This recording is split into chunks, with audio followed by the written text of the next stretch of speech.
What's up mga idol? Ang pinakasikat na Kawasaki Z900 ay may bago ng updated model this year 2025. And ang pinaka-noticeable na bagong changes, especially yung kanyang front headlight design mga idol. Pattern sa kanilang Sugamo styling, yan po ay meron ng bagong triple LED headlight design with new advanced taillight design at yan po ay merong cutting edge 3D appearance. Abang mga idol, mas matindi ang bagong Z900 2025. Let's dive in sa lahat ng details ng bagong model na to.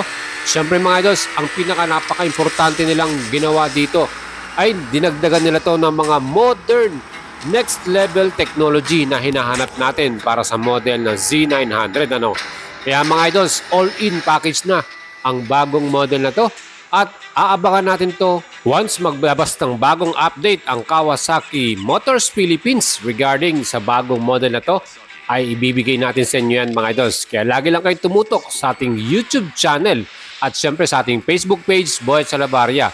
Lagi po kayong mag-tune in sa ating mga special moto update. Sigurado mga idols, hindi tatagal at makikita na rin natin sa Pilipinas ang bagong Z900 standard version at special edition. Mga idols, samahan ninyo ako, isa-isayin natin ano ba ang mga bagong technology na nilagay nila dito. At syempre, para sa new model, ano kaya ang pinaka-best feature na magugustuhan mo? Syempre, ito po ay maipaglaban sa mga 4-cylinder big bikes na meron din sa Pilipinas, gaya ng sa Honda, yung kanilang CB650R, Suzuki big bikes gaya ng GSX-S 1000, at ang bago din na Yamaha MT-09 SP. Mga idols, kung bago lang kayo nanonood sa ating YouTube channel, please don't forget to subscribe at i-follow nyo rin ako sa ating Facebook page, Boyet Salabarria. Salamat po sa inyong pagtangkilik at pagsuporta sa ating channel. At ang pinakauna nating titignan na detalye para sa Z900 2025 model, ang kanilang brand new 5-inch TFT full color, kung saan meron tong 2 display type at meron siyang type 1 na kung saan minapakita ang bar style tachometer. At ang type 2 naman ay pinapakita ang hexagonal tachometer. Yan mga idols ang kanilang pagkakaiba.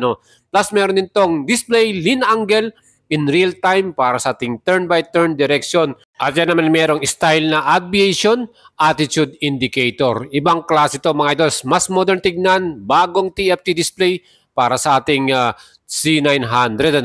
Again, ang radiology app nila ay in-update na rin nila. Meron na tong connectivity kung saan meron na ring voice command and turn-by-turn navigation. Sabihin mo lang, hey Kawasaki, switch to sport mode. Ganun katindi yan mga idol. And visible din mga idol sa kanyang pinaka-TFT display yung kanilang bagong rider modes, kung saan 3 yung level yan, at Kawasaki Traction Control 3 levels din.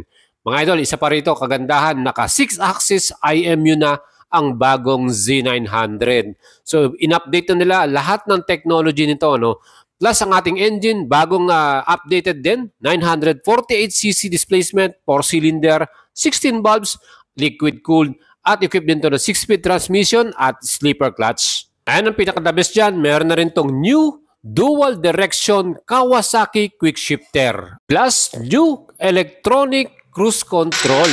Aba mga idol, ano pang hahanapin mo dito sa bagong Z900?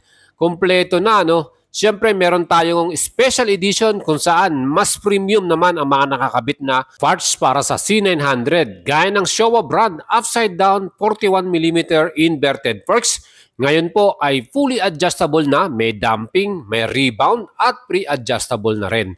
At para sa ating likuran, naka-all-in suspension naman. Siyempre, remote preload adjustable yan. Horizontal backlink ang style. And para naman sa stopping ability, dual 300mm disc ang kanyang pinaka-front brake. Sa special edition, naka-Brembo caliper pa yan.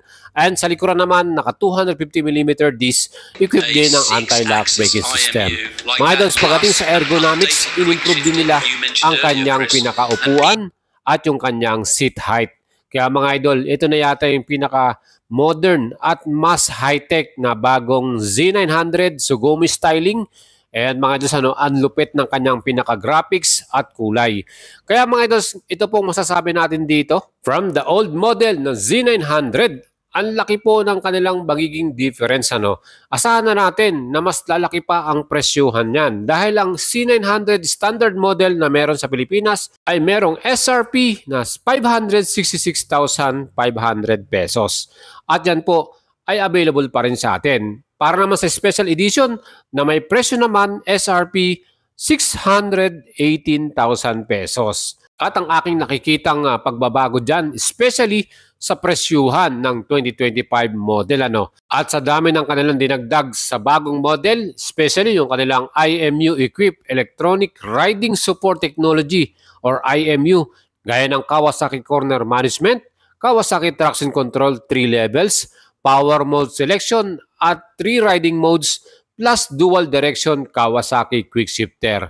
Ayan po yung mga bagong technology na makikita natin sa 2025. Sigurado ako mga idols, yung 618,000 baka maging 718,000 na yan. Hindi imposible yan, di ba mga idols? Sa dami ng kanilang nilagay dito. Well, kung mababang presyo, mas maganda para sa ating mga Pilipino.